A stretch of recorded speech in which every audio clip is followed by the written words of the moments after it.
Chris, podcast 72. There's several things going on right now. There is several things happening. One, the light is blaring off your forehead. Two, you are injured, right? You're injured. I'm tweaked. And three, we're gonna have an argument on this podcast. We are going to argue this Argue it out. and everybody's going to laugh. Yes. Um. They're already laughing at our bald heads. Yep. I don't think anybody on any of my YouTube videos have ever seen me without a hat, and it's a common. It's just a common thing that I do. I wear a hat. But yeah, Me too. But I'm bald. I actually have some hair, but man, this lighting is horrible. Yeah, So you it's got hair. two bald guys arguing. Looks like you got attacked by a raccoon. Two bald guys arguing. Two All right. old bald guys. Oh, So gosh. here's the plan for everybody listening. Today is Thursday. We're actually recording a day later than normal. So Dave's playing the good guy, and I'm playing the bad guy. Yep. And then tomorrow I leave for Pennsylvania to go to Chris's house, and we're staying there the weekend, and we're going to fish some lakes up in what's that, Jefferson? We're going to be cranking and yanking. Is it Jefferson County?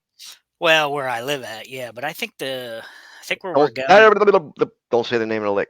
I'm not. It's a secret. But it's over. It's in a different county next to me. Okay. So, and actually, the lake splits two counties. I guess is from what I was looking on the map. Ooh. All right. Yeah. So I'm heading up there.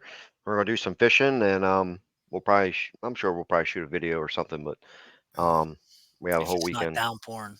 Yeah, we're gonna set Chris's cameras up. He's got a bunch of reveals we're gonna set up because he's computer challenged, and we're gonna go from there. But today's podcast, it's not necessarily an argument. It's just a debate. Not really even a debate. It's just two different sides of a I'm situation. going to play devil's advocate. Yep, and I'm gonna be for it. So Okay. it's spring and summer food plots, basically. And your argument is that you're saying that it's more of that people are doing it more and more because it seems like the cool thing to do. It's so cool right now. Yeah. Everybody's jumping on the bandwagon. They want to be food plotters. Mm-hmm. And you get on Facebook and everybody's got a little piece of heaven scratched out, and they've got a million questions, but they've already in their heads they already know what they're gonna do, but they're on there asking, what should I do? Mm-hmm. How should I attempt this? Or Yep. here's a picture of what I'm doing. Yeah, and the other argument, and we'll go into detail with that, and there's some stuff that I agree with you, but the other side of it too is, if you plant spring and summer food plots, you're fighting weeds. You're giving it all away. Yeah. Let's get into it. All Let's right. argue. All right, let's argue. Remember, you're the good guy. I'm the bad guy. I will smack you. So be nice. I can be mean. Yeah. All right. You want me to go first, or you want to go first? I don't care. All right. So I'll go first. So we're gonna officially name it. Yeah, name it. Why do you want to plant a spring and summer food plot? Mm-hmm. What's your reason for it? Okay. That's what it's going to be about. I'll go in detail. I'll go very, very detailed. All right. I do advocate spring and summer food plots, depending on the property, the situation. There's me personally, I plant spring and summer food plots all the time, every year. But it's typically not necessarily to feed deer. It's just to improve the soil. When I go to clients, sometimes I recommend planting them because they're in a situation, one, to improve soil, or two, is because they're in a situation where they have large enough plots to where they can actually start feeding deer. Maybe it's like a big wooded area and they're limited on food source, so they're planting spring and summer food plots. So in my case, I'm usually planting smaller food plots, so I'm planting something to improve the soil. But since I've done this for so long, I like to experiment because I make YouTube videos, you make videos, so I like to experiment so I can give different results to the audience when I'm making videos. So, do you really need to plant a spring and summer food plot? No, you don't have to. It just depends on your goals.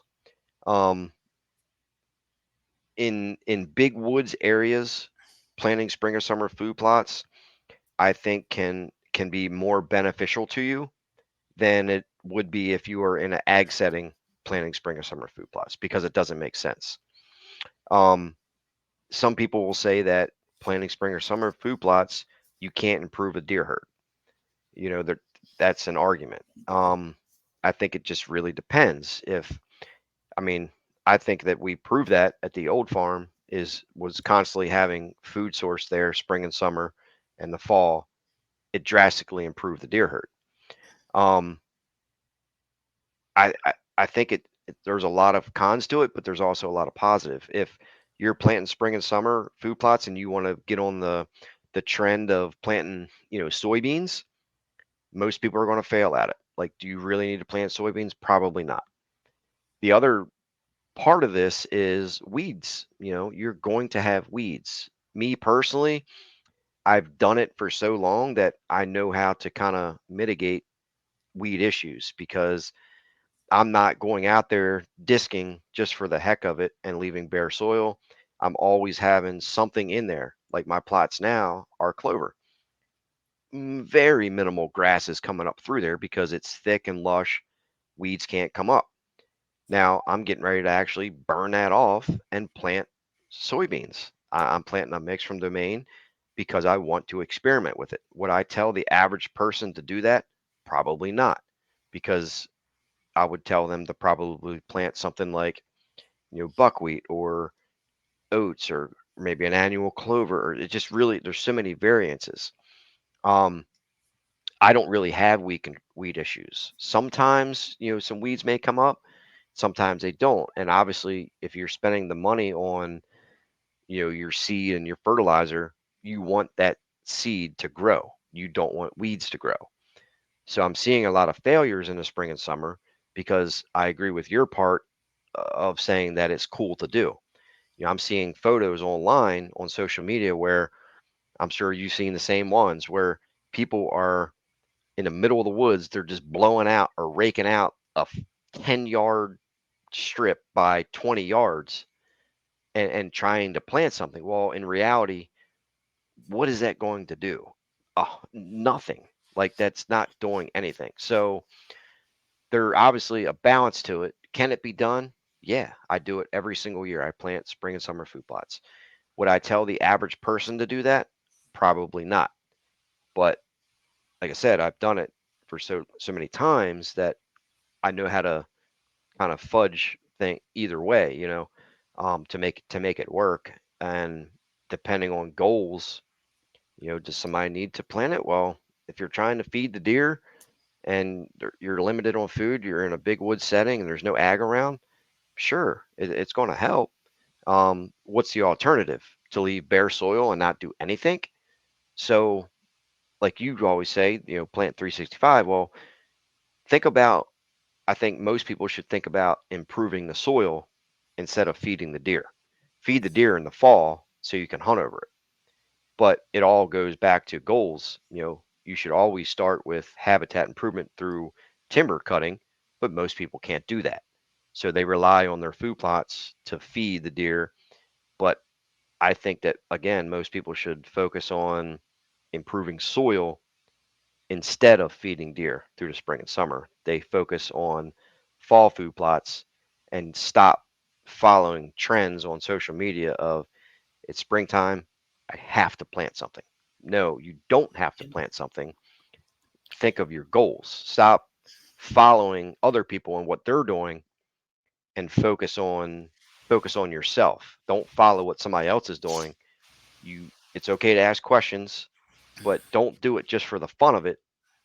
You should More people should do it for a certain goal. What is the goal of what am I going to do, or why am I planting buckwheat? What is my end goal? And I have a video called, like, I think it's something to do with buckwheat and your soil. The soil is your bank account.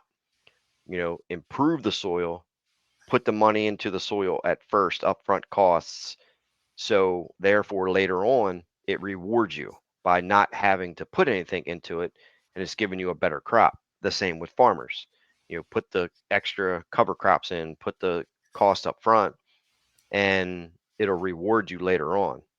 So that's my argument with it. And every soil is different. Some people might have a heck of a uh, uh,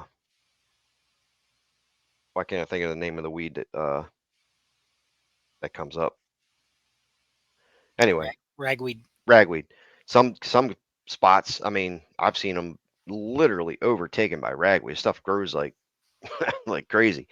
So every situation is different. You may have to get into herbicide use and control. There's so many variances, but Chris will, I'm sure he'll explain this on his side. But stop doing it because it's cool.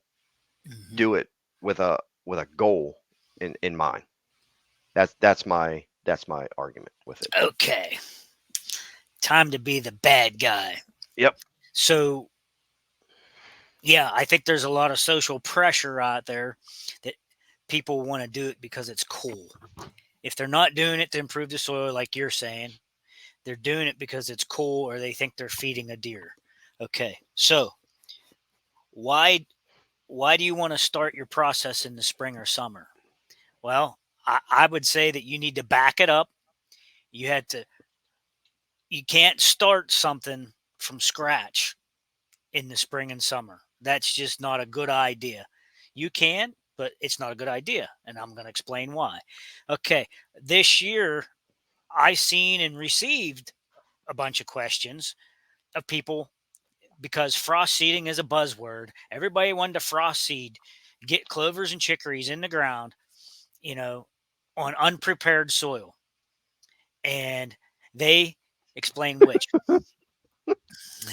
But they wanted to use this frost seeding and just start their plots out. And they thought, as soon as the temperature rose up, past 60, 70 degrees, that they was going to start seeing something popping out of the ground. And how many times was people on Mike's page saying, "Hey, I planted this 3 weeks ago, and I don't see nothing yet," because they don't understand, Hmm.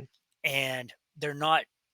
And I'm not talking down to anybody, but you understand I'm being the devil's advocate on this argument that you're not understanding. You're a newbie at this, and it doesn't have anything to do with air temperature. It has to do with soil temperature. But anyhow, let's reverse it a little bit.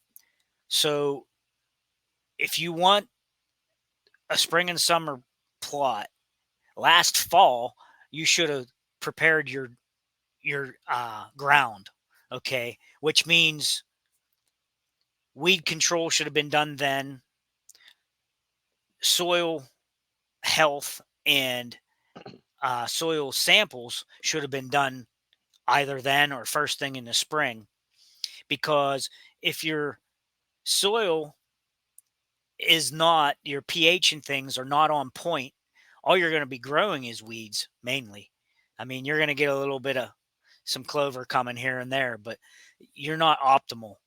I mean, and weeds will grow in any soil, good, bad, or ugly. So you're going to be behind the eight ball if you think you're just going to go scratch a piece of plot out somewhere with a rake and throw some seed down and have a plot. It's just not going to happen, right? So if you're planning on scratching something out, scratch it out, you know, the summer before, get something planted in there that's going to come up first thing in the spring, like a grain or a clover or chicory. Get it started in the fall. That way you're not fighting the weed growth. And then you can do your frost seeding in March or whatever, is best for you, and help that along, fill in blank spots, bare spots, whatever. So have your soil amended, have it ready to go. Because if you don't have it ready to go, like this time of the year, and you think you're going to plant something, you're already behind the eight ball. So you need to be planning ahead. So I'm going to say that you get started in the fall. You make sure you have a soil test, which a lot of the newbies are trying to skip. I see a million questions on these Facebook forums about what type of fertilizer should I use for clover. You know, I mean, yeah, you need some starter fertilizer, but you're worried about fertilizer first when you need to have your pH right. If Hmm. your pH isn't right, your fertilizer is not going to work for you. And let me explain that. And I've said it a million times on this. Yeah, I've explained this a lot of times. If your pH is down around 5.0 or 5.3, only 50% of your fertilizer that you're putting in the dirt is working for you. 50%. Fertilizer is expensive. I just bought Dave 4 bags to use at his uncle's farm. 4 bags cost $80. That's for my farm, son. Well, whatever you want to call it. I don't know where it's at, but anyhow, You don't know. 80 bucks. So take half of your 80 bucks and just throw it away, because if your pH isn't on point, you're wasting fertilizer and And your money. you can compare that to fertilizers. What did you say it was? $18 a bag. Yeah, it was almost 19 bucks a bag. Lime is $5 a bag. Yeah. Spend your resource on lime and It's not cheaper. fertilizer. It's cheaper to make your pH correct and then start buying the fertilizer you need. Okay, I'm getting off on the rabbit trail here, but yeah, get the soil test done. Have your plot prepared. If you want to frost seed, go ahead and do that come March time or whatever. And if you want a spring and summer plot, you can add to that area in the spring or summer. Now, if you're just starting out in spring and summer, you've got a lot of work to do. You really do. Um, like David said, a lot of times if you start breaking ground this time of year to go ahead and plant something, you're going to have a lot of ragweed. There might already be goldenrod, yellow rocket, chickweed, PA smartweed, stuff like that you're going to be dealing with. And a lot of that stuff, yeah, they say it's annual, but you don't control a lot of that by mowing.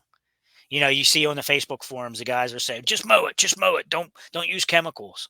Well, that's easy to say if you're going to mow just like it's your lawn, but it's not going to control the smartweed, the chickweed.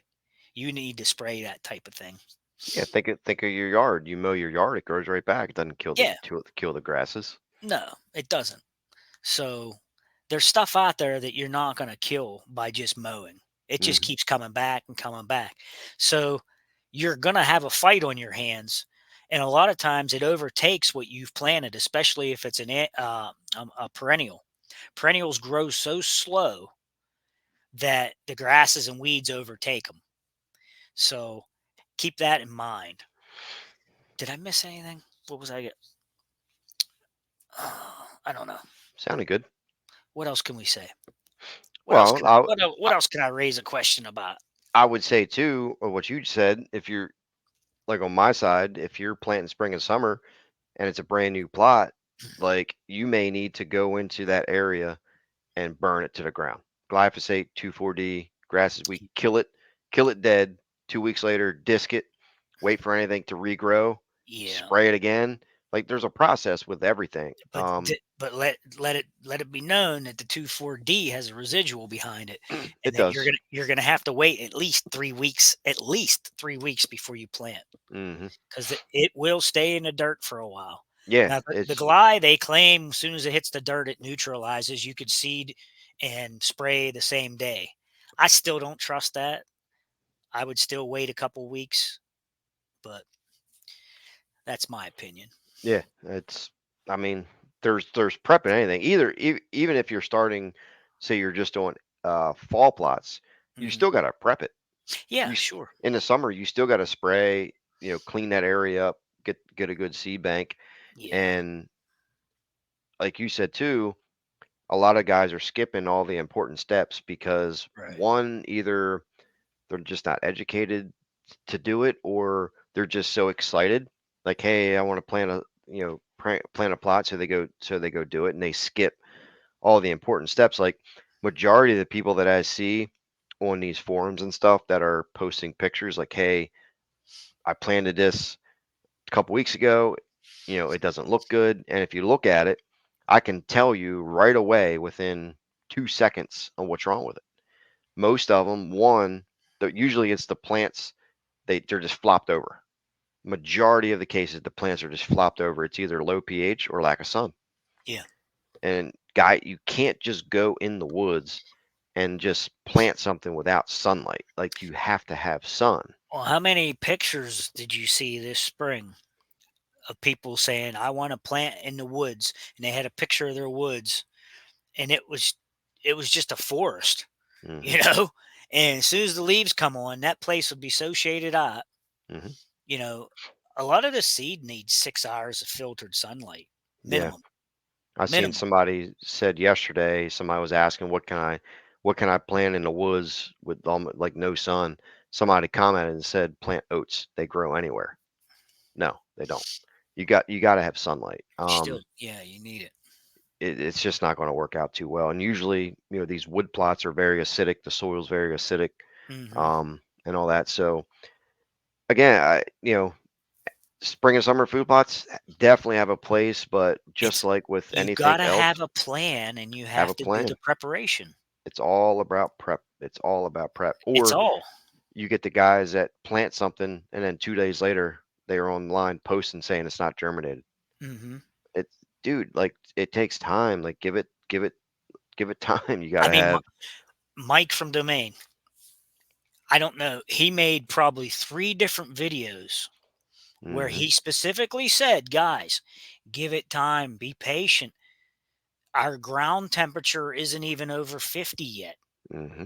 you know, and Yep. optimal's 60, but you can get stuff to grow, germinate when the ground's between 50 and 60, but optimal is warmer, obviously.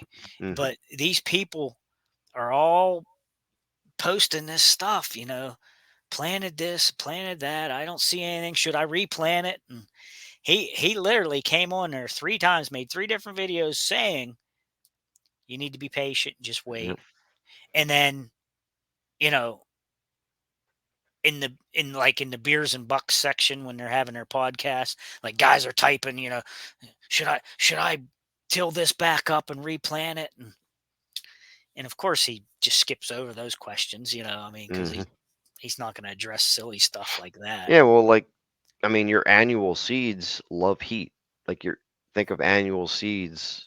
What our cowpeas, soybeans, sunflowers, Egyptian wheat, Incognito. incognito.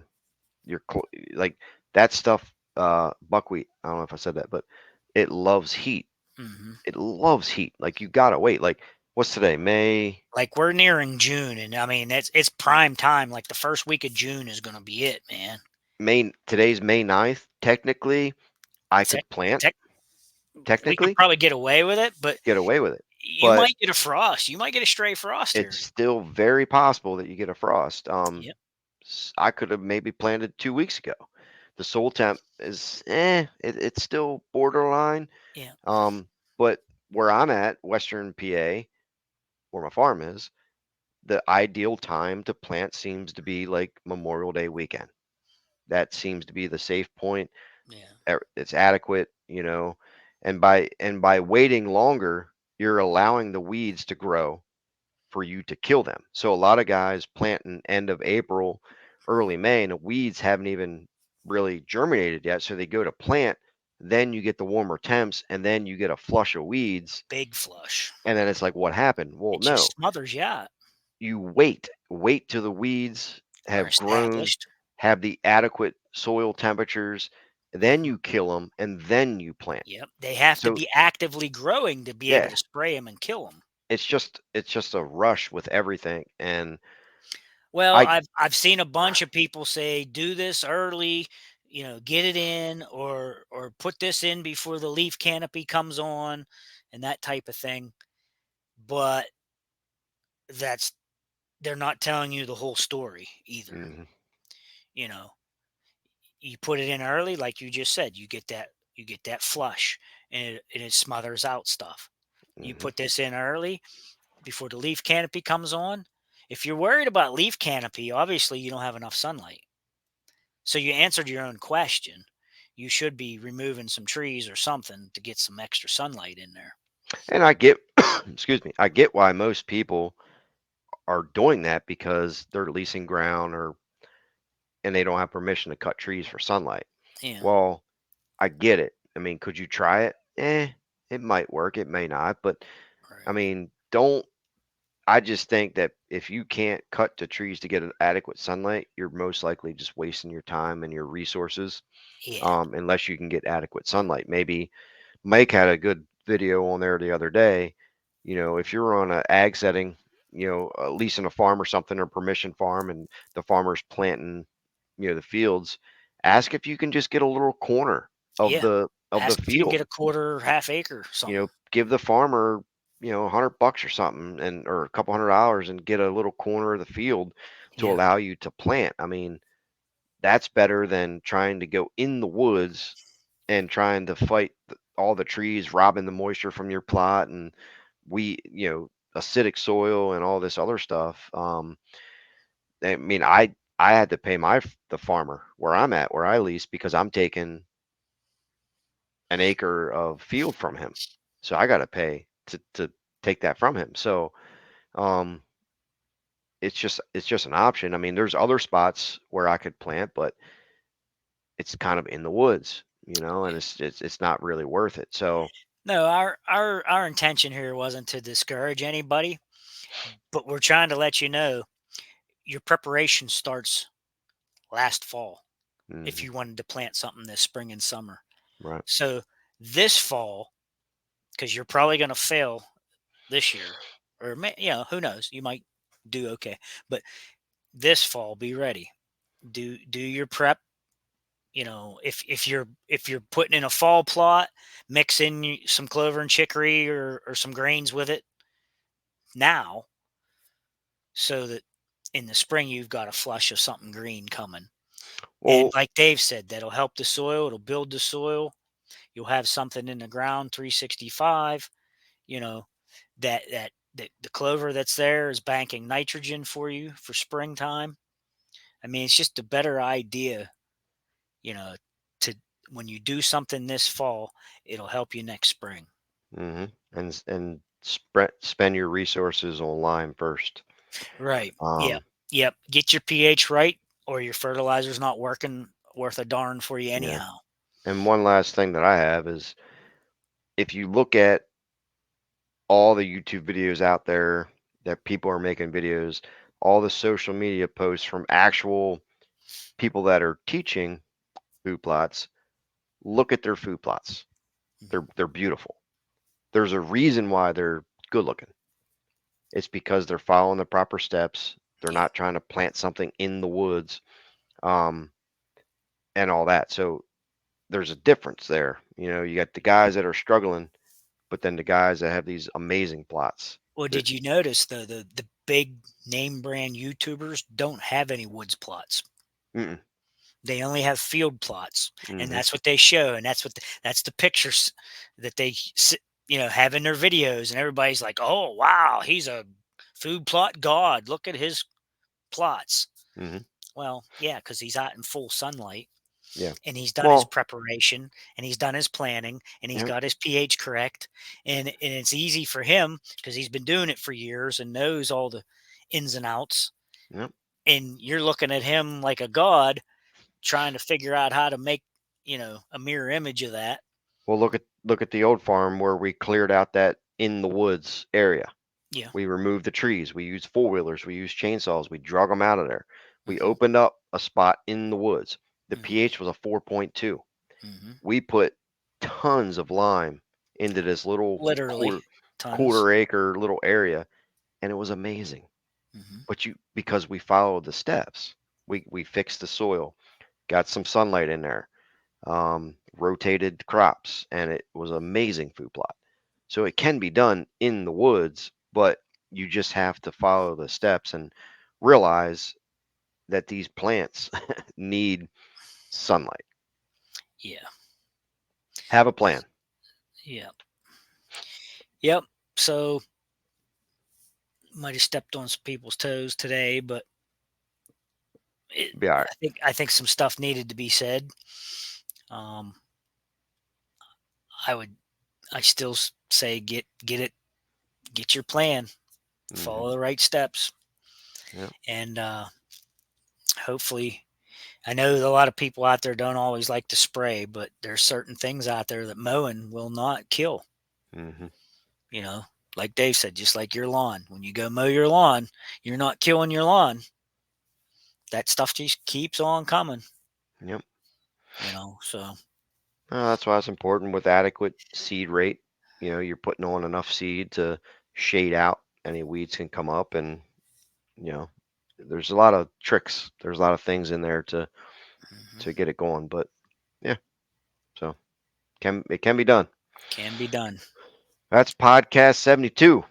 Next 72. uh next time everybody will see us is I'll be in PA sleeping in my bed. I got my own bed. You ain't got no bed. I got a bed. You'll be on a couch. I got a spare bedroom. You'll be in a couch. All right. I got so much stuff stacked on that other bed. I'll I'll be sleeping on the floor and a snake will attack me. He'll be on the couch. We could All pull right. out the couch bed. There's probably a snake in there. No, All right. Well, we're going fishing, we're so fishing. we'll see everybody on podcast 73. 3. See you guys. Later.